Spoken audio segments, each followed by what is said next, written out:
I just feel like I want to take 8 pounds off. And do you think I need to? Shut up. Uh, no, really, every once in a while, when you get over years old, you have to kind of watch it, you see?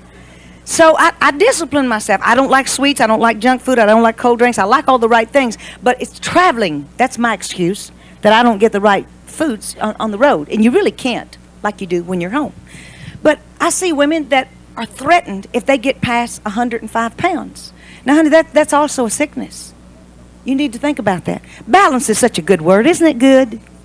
Balance. And a man loves a balanced woman. Now, Buck compliments me often. I'm probably 7 pounds different in weight now than I was when I married, about. That's about the only difference, except when I was pregnant, I gained 62.5 pounds.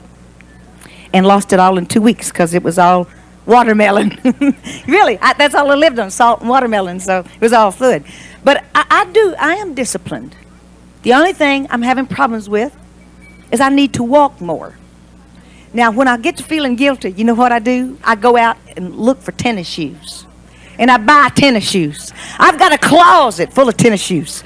And none of them fit me. I finally found a pair the other day. My foot is skinny and long.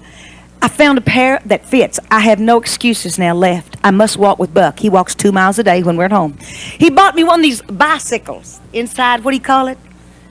Air something. Just sit out, outside the door with no clothes on. Just get it, Just go to New York and back. And you just feel so good about it. I pass it and I say, my, that's a beautiful bicycle. It's gorgeous. It even looks good in the music room. But I don't get on it too often. But girls, you know what? We're going to have to get back to our bikes and our walking and be disciplined in our diets. And I know we don't want to hear this, but it's the truth. These are some of the reasons that some of you have had marital problems. Hello? It's true. We allow ourselves to go downhill. And somebody else gets our little sweetheart's attention. Really, it's true. I might ought to read on. It's getting quiet. She stretches out. No, wait a minute. Let me go down a little further. Oh, it's back to it again. And her hand holds the spindle. See, you must sew, girls. You see? No, you don't have to if you don't want to. She extends her hand to the poor. Okay? To the poor. Poor doesn't always mean monies. There are a lot of women around you, ladies, that are poor in spirit, that need to be lifted up, that need a hand to reach to them. Do you know how many women that are here in this seminar that came simply because they wanted to hear women talk about positive things? They wanted to find women they had something in common with.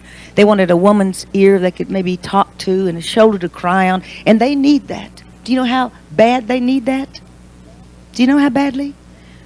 They reach their hand out to the poor in spirit, and also the poor without wealth. That's what a good woman, a virtuous woman does.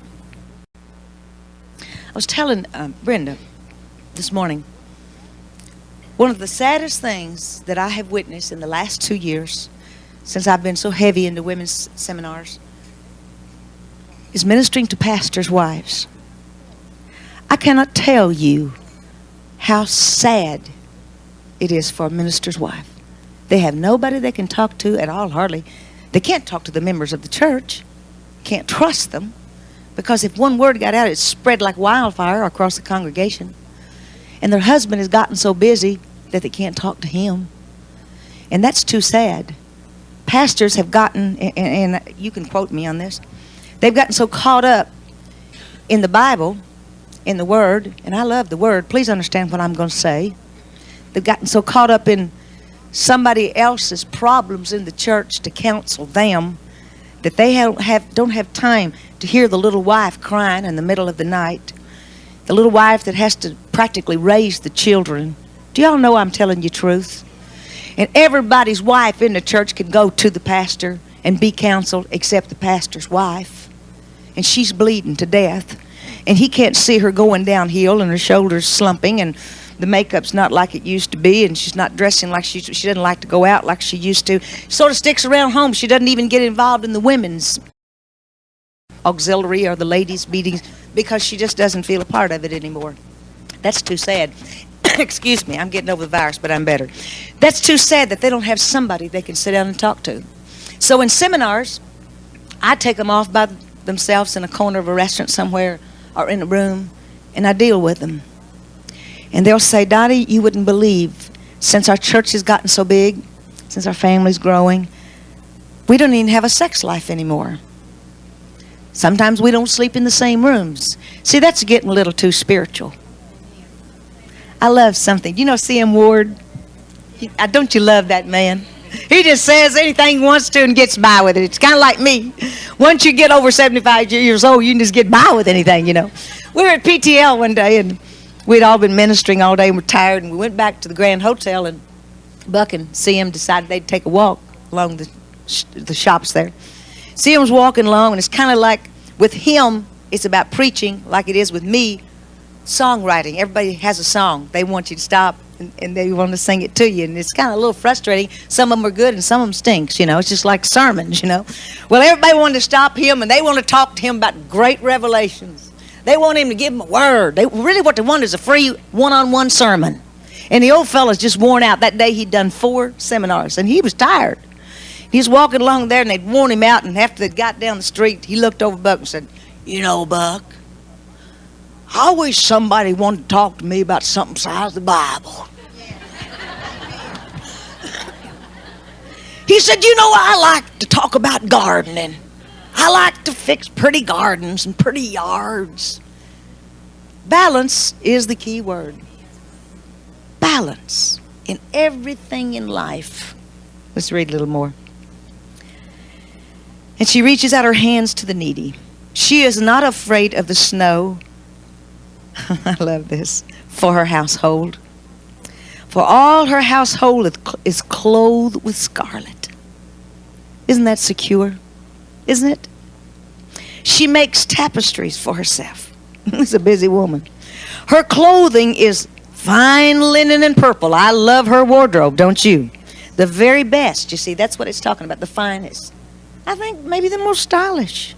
Her husband is known in the gates. Now, that's a very, very important line. You need to underline that one. Her husband is known in the gates when he sits among the elders of the land.